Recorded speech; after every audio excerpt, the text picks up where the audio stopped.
Hi, I'm Vicki Brenner. I'm a library technician with Oxford County Library. Thank you for joining me today. We're going to be discussing researching your Irish ancestry today. And this is in connection with Oxford Reads. Our Oxford Reads title for 2021 is The Pull of the Stars by Emma Donoghue, and it is set in Dublin, Ireland.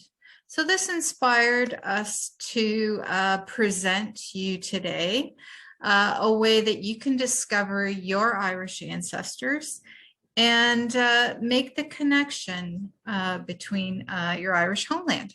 So we're going to go through some methods today to untangle what sometimes can be a difficult family history journey.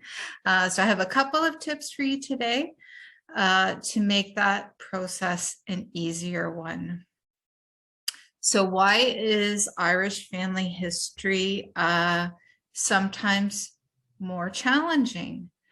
There was a fire at the Public Record Office in Dublin in 1922, which destroyed census records, and often that's a great starting place for family history. So it puts you off your game when that is not an option, but it does require you to think more creatively about how you can trace your ancestry through other types of records. So we're going to touch on that today.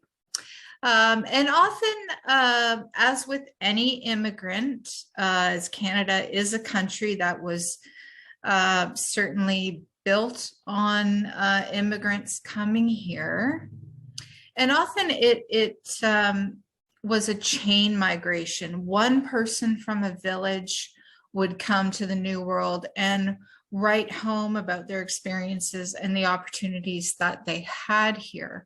And that's certainly true with Ireland.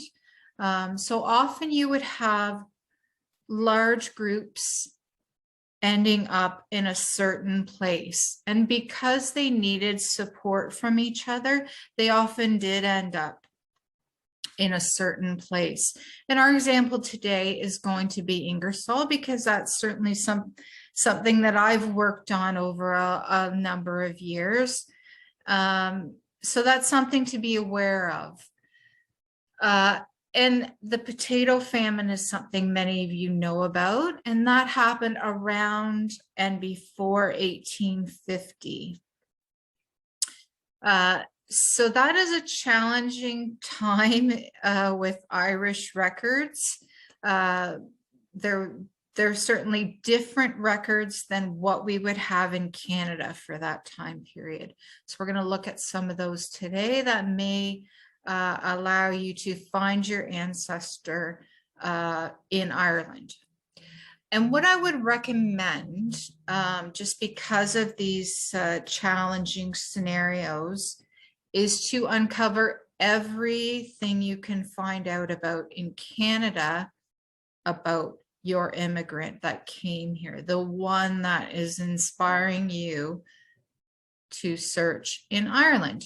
But even to get there, there are certain pieces of information that you absolutely need to know before you go to the Irish records. So another challenge is name standardization with Irish names. There certainly wasn't name standardization until the 20th century. So don't be off put by names like, for example, Connell, O'Connell, McConnell. They were often apparently interchangeable. So that's something to be aware of. Certainly in terms of immigration, Ireland lost half of its population through immigration or death between 1850 and say 1920, so over 70 years. They certainly lost many of their inhabitants. Another difficulty, I guess I would say, is no civil registration until the 1860s. So for such an old place, that's surprising with so much history. So that is a challenge. So church records become very important. You need to know the faith, the religious denomination of your ancestor. That's critical information. And land boundaries can be confusing, overlapping, certainly. Land boundaries between civic or government boundaries, and then parochial, what the church saw as a parish. So that's something else to be aware of. So what we're going to do today is we're going to work through an example that came up in Ingersoll. So we're going to look at some Ingersoll people that immigrated here, and he was a potato famine immigrant, I'm assuming. He went on to become a noteworthy Ingersollian, which never hurts with family history, because the well-to-do certainly blazed a trail. If your ancestor was a hardworking blue-collar guy, you may have a tougher road than what I'm going to demonstrate for you today. So as I mentioned, it is important to uncover every aspect of your ancestor's life in Canada. You never know where a tidbit of information may come up, and that the critical piece of information before you can do any searching with Irish records is you have to know their place of birth. Where did they come from? So everything about searching your records in Canada is going to be to uncover that. And certainly a year of immigration, also very important. Okay, so let's move on to our example. We're going to be searching a gent named Peter Kennedy and his wife, Mary Shoebottom. They were both from the same village in Ireland, and I was able to determine that by searching Canadian records. So I'm going to share my screen with you now. We're going to work through these examples and eventually get to searching records in Ireland, where we can uncover where these people that left a mark in Ingersoll started their life. So I'm just going to share my screen with you now.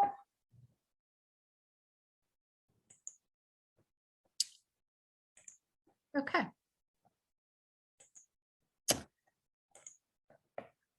So what I would recommend always is contacting the library where your ancestor ended up. So where they built their life in Canada, that's going to be your starting point. So there are Canadian resources that can help you.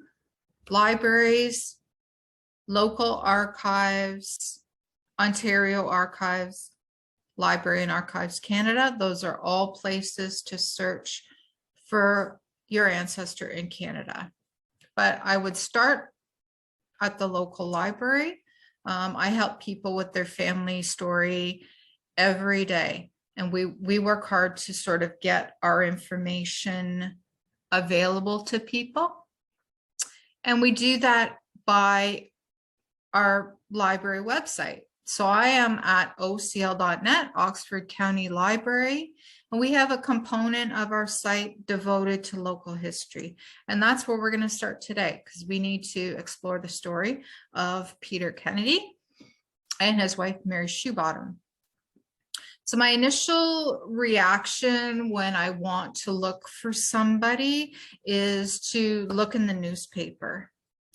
So we have devoted library newspaper databases, and I'm just going to search Ingersoll because that's where Peter lived. He lived right on King Street, right just a few doors down from the library itself. So our newspaper databases are indexed for births, deaths, and marriages, because that's what's most important to family history researchers. And because this particular newspaper fits the timeline of Peter Kennedy. So let's search for Kennedy.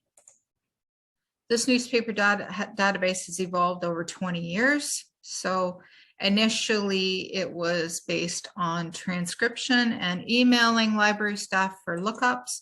And that's certainly going to be the case for today. We do have some digitized records within this database, but in this case scenario, we need to look for Peter. Oh, there he is. So we have our obituary.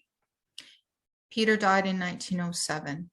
So if I click on my entry here, I can see I would need to request a digitized image of this notice.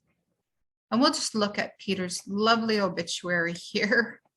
And as I said, because he turned out to be a man of means, his obituary is a long and detailed one, which is wonderful. I mean, for family history people, this is the best case scenario. I mean, names and dates are great in order to march through time of your family story, but to get the details, like the meat of what this man left behind after building a life in the new country, they're all here. It just doesn't get any better than this. It discusses his business acumen, his survivors. The immigration date is here, all this wonderful. His birth date, you know, just wonderful information. So we can take all that under advisement and go forward from there. So I'll also mention his wife passed away before he did. So he wrote a wonderful obituary for his wife. And some great details here, her maiden name. And you notice this becomes important. Her anglicized name was Shoe Bottom. That is what she was called in North America, likely. But this is sort of something to be aware of. And there are search methods that can allow us to capture all of those records, be it her name spelled B-O-T-H-A-N, Shoe Bottom, what have you. So we'll touch on that when we get to Ancestry. It's giving her parents' names, fantastic, including her mother's maiden name, which is just wonderful information. It's giving a county, Tipperary, which is really important. This is the information that we needed to go to Irish records. It gives her birth date and her marriage date. So wonderful. So let's move on. Another possible source of finding out the birthplace in Ireland is cemeteries. We have great Oxford cemetery indexes, including a photographic one. So you can search your ancestor's headstone. We're going to go right to Ingersoll. I apologize if I'm moving quickly, but I want to just cover sort of the whole process today. So we're going to move along. By all means, contact me if you need help with your ancestors search. So we're going to look at this Kennedy headstone here. And Peter erected this lovely granite monument to his wife as she passed before he did. And you'll notice that the spelling again is different. Shoebotham. And wonderfully, the parish name is right on the headstone. And for whatever reason, you'll find that Gaelic pride is evident often. What says Gaelic pride? Like putting your hometown on a big piece of granite. So we have confirmed again where Peter and Mary were from. So you can draw a conclusion there. Though they married in Canada, I wasn't able to prove that. They married in 1848. But it would probably just be a matter of time and due diligence to, in fact, prove that with a Catholic marriage record. So, but we do have the date, so that's wonderful. So the surname will come into play as I'll show you how to look for all spellings of Mary's name. So let's move on now. We're just going to go on to, I have a little list here of essential records for locating local information about your people. So we've covered a couple of these right now. Tombstones, obituaries, cemetery records. We're going to move to Ancestry now, because that's sort of another option for locating Ontario records for our people. Now, Oxford County Library provides access to Ancestry Library Edition, which is sort of the institutional subscription to Ancestry, much as you would have your own personal one. This gives free access to library card holders. If you need help with getting a library card or establishing your PIN number or access to Ancestry, you're welcome to email. I have the local history email is here, living on our website all the time, localhistory@ocl.net. Or call the library, 519-485-2505. Get in touch. We can meet over Zoom and I can give you some help with your family history.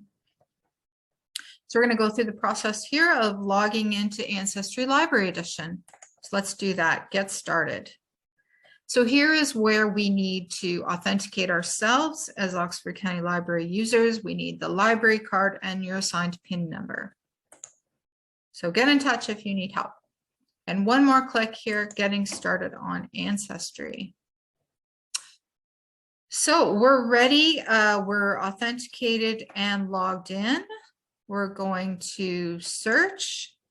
As I said, finding the year of immigration can be very important. It's certainly great to determine whether your ancestor was a potato famine immigrant. So establishing before 1850 or after can be useful. And that information was captured on the 1901 census. Something to be aware of. So let's click on Search Census. Now I'm a proponent of dialing into the database that I want to search. It lessens the possibility of extraneous records and being overwhelmed by the amount of records, especially with a name like Kennedy. So I like to go right into the Canadian Census records, Canadian Census collection. Let's go there. So just dialing down, I want 1901.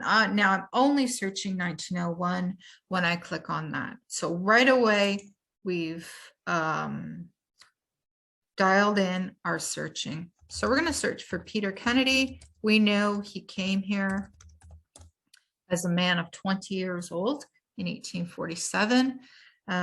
We know his birth date. We saw his headstone.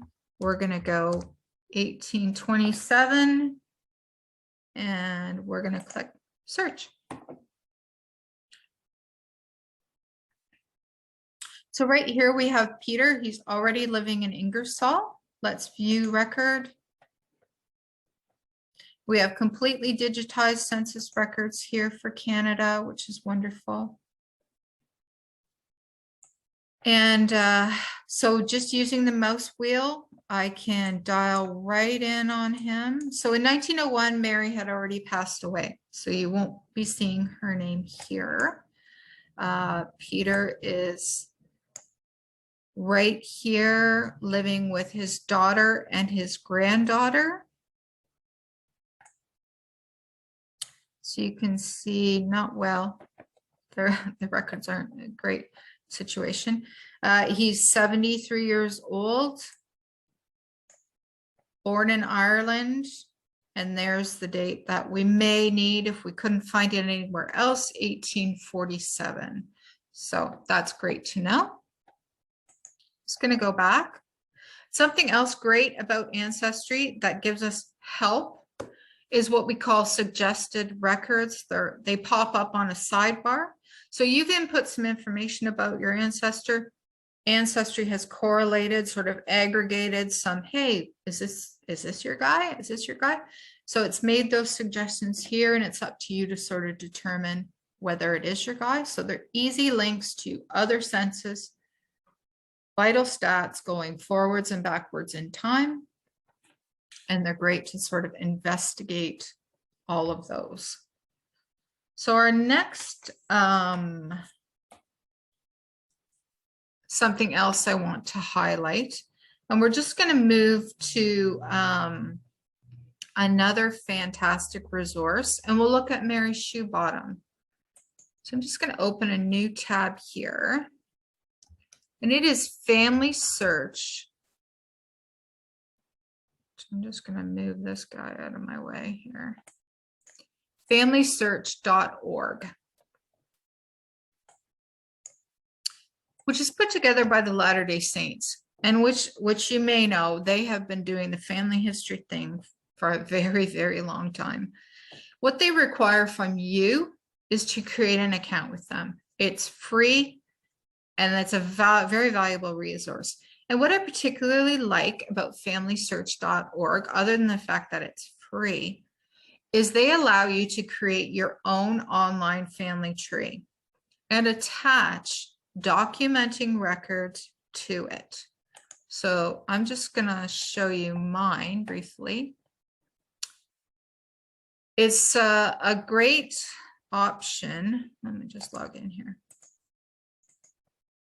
So it looks like a typical family tree and allows you to digitally attach vital records to your ancestors. So going back in time, you know, it's just a wonderful option for keeping all your family history in one place. Okay, so enough about that. Let's search for Mary Shoebottom to give you a taste of what's available within Familysearch.org. So let's look at Mary.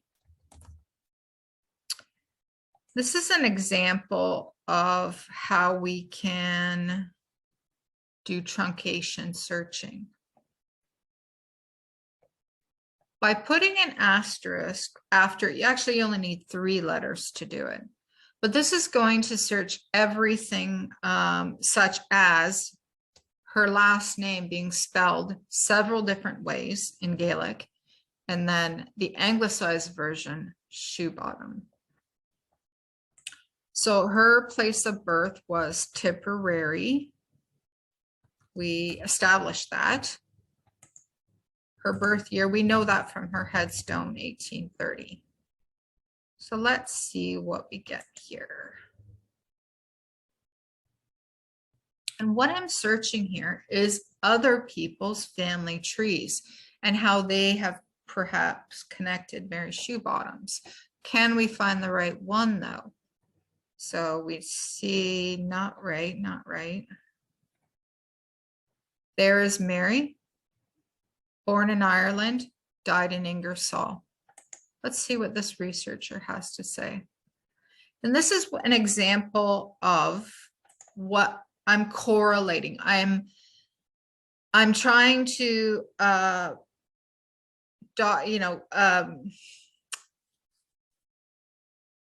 make sure that I have the right Mary. We saw in her obit, her father's name was George.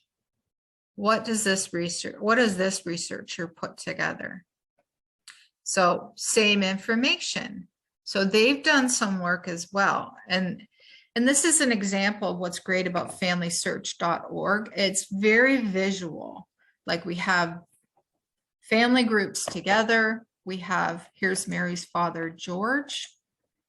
He also came to Canada, and his father came to Canada as well, which is amazing. So an example of chain migration. Hard to say, you know, who came first, but obviously some opportunities were found in the New World. So George, and then she has his father and mother documented as well. So fantastic. So you can take all this and prove it for yourself. But that's what's great about familysearch.org. So I invite you to explore that. Okay, so we're just going to go back to Ancestry now.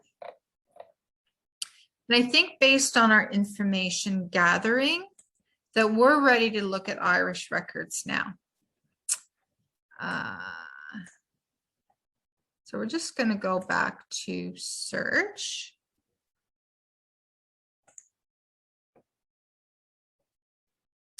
And what we want to do is we want to click search twice.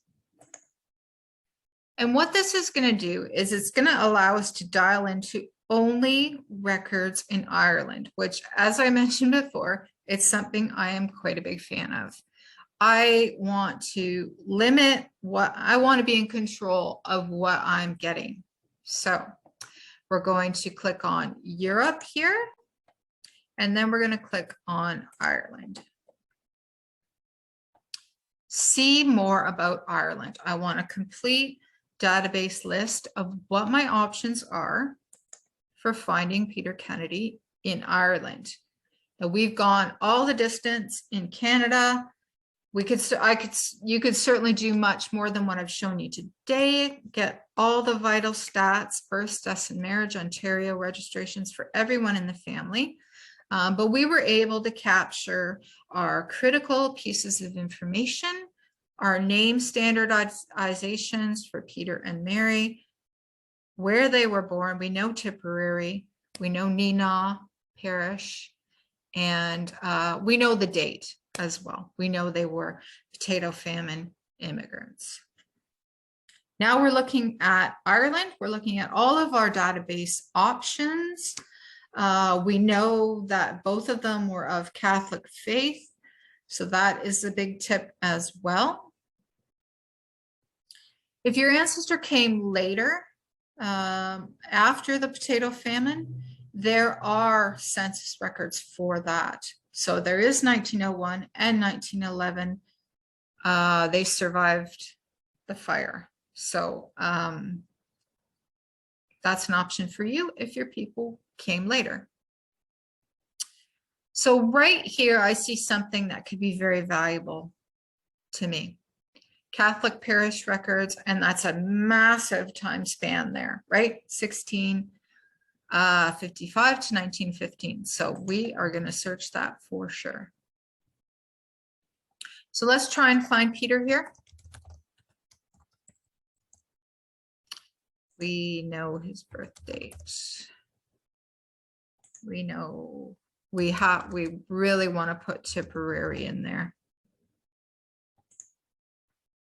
Okay, let's see what we get. Okay, so we found his baptism, or what we think is very likely. That's exactly where we expected him to be. And look at that, we found out his parents' names, which we did not know before. That information was not captured in his obituary. So this is how Ancestry has indexed this ledger. And you'll see something interesting. We have new information here. We have a diocese, so that's a parochial boundary, land boundary, as I mentioned, civic and what the church decreed as a parish or diocese often were different. So that's more information that we have.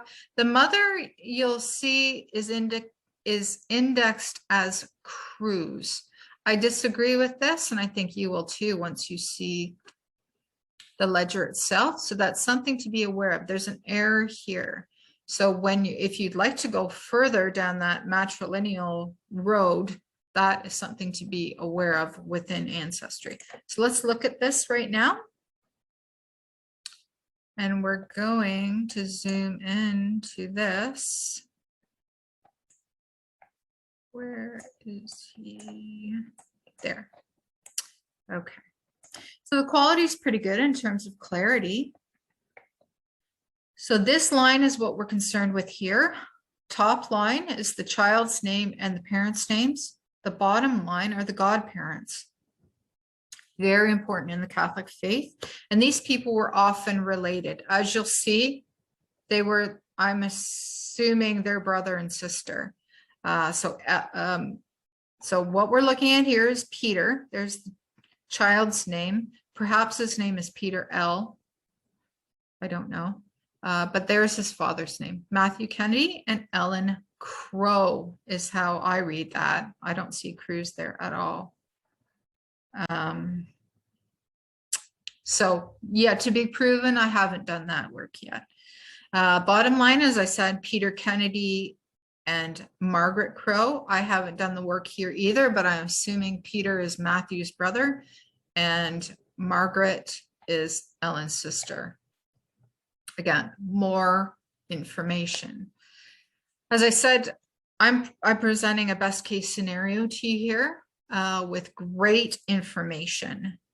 That may not be the case for you. Often you'll need to work on a parallel line, meaning perhaps your ancestors' uncle's family. If they all ended up in Ingersoll, you may need to search your uncle or aunt's line to get the village in Ireland, because chances are they came from the same place. So that's something to definitely be aware of. It's well known in the Irish genealogy community that the ultimate goal is, I guess I'm speaking from my own perspective as well, but typically if you want to go to your ancestors' homeland so you can walk the streets that they walked. So ultimately you can reach your goal even if you can't prove it for your specific ancestor. You can get there by sort of the parallel searching method to get to your end goal. Okay, so we were able to find Peter's baptism. Isn't that fantastic? In 1827. So the parish registers are certainly an excellent source. But what if you can't find the name? I'm just going to show you a strategy for that. Just going to go back here to our initial. I'm back in my parish register main database. Over here, you're going to see something called browse. Good. If you cannot find it because of indexing errors, we just saw an example of that. We never would have searched under Cruz if we know our person's name was Crow. So browse is an awesome option for that. So we've just learned new information. Killaloe is the name of the diocese. And we know that the parish name is Neenah. We're going to choose a time period that would be most beneficial. So pre-potato famine. I'm going to pick that one.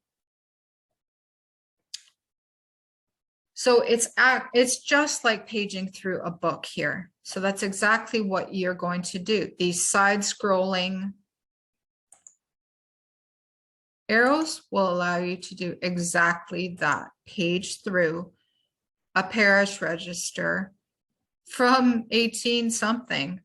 This will see what this one is. We can just pull down here from 1792. What? So let's dial in here. So this is exactly from the parish that the Kennedys, that Peter Kennedy lived in. And look at the very first entry is for a Thomas Kennedy. Related? Probably. So it would take a bit to do the proving, but isn't that a wonderful option? So don't forget about browsing. And in most cases, you can do that with any record. So just going back to some other great options for not having the census, which, people can feel crippled by that. So I'm going to go right back to my Ireland genealogy main database options, and just a little further down here, I am looking for something called Valuation Records. And you'll notice the time period is just what we want. We want pre-potato famine. And this is kind of a census substitute, except it's covering a wide range of time. And it's related to land. So in this case, we're going to switch over to the shoe bottom side. We found out that Mary's father's name was George. And again, we're going to do our truncation thing so we can get the Gaelic and the anglicized versions. And we're going to get Tipperary in there. And we're going to search. So this was kind of a house-to-house taxation type record. So it's very much like census, right? They went house to house counting people, and you're going to see why this is important. So let's look at the bottom record here. And it's going to highlight this group or chain migration that I've been discussing. So right here we have George Shoebottom. We have John, possibly his father. We uncovered that at familysearch.org. And listing them owning land in the village where, and it's a speck on the map. If you look at Google Earth today, this place is super tiny. It's like a farm. It's like the size of a farm. And interestingly, look who is right beside them, Kennedy. So right there, you have such an establishment of relationship. Clearly, the Kennedys and the Shoebottoms knew each other in Ireland, and you know what? They did in Ontario too. So again, it's establishing connections and maybe proving relationships. And I'll just show you another example of this sort of interconnectedness of families, and in this one also land owned by George and John Shoebottom. And right there, Winifred Horan, that was Mary Shoebottom's mother's maiden name. So again, George Shoebottom probably married Winifred's daughter because they're neighbors, right? So keep an eye out for not just your people, but the people around your people, because it can prove relationships. It can sort of, especially, I mean, Shoebottom's an uncommon name in Ireland. So again, super lucky that way. But if you have a name like Murphy, you have to use these outside relationships to establish your person. Something else I'll mention briefly neat about Ancestry is message boards that you may not be aware of. So you're going to find that right here. And they allow you to search more by place, I guess, which can be really valuable, especially if you've established that place, Tipperary.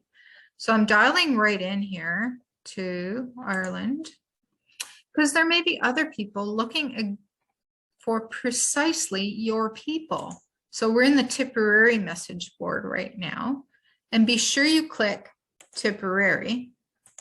And then I'm going to put in Nina Kennedy.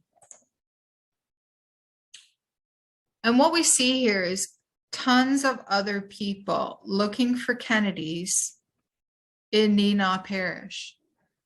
And while you cannot contact them because of the institutional subscription, you can perhaps get information that you otherwise would not be able to.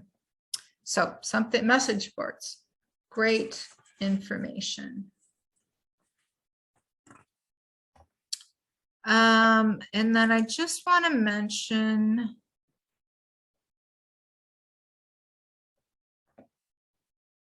some other fantastic resources. So I brought up familysearch.org,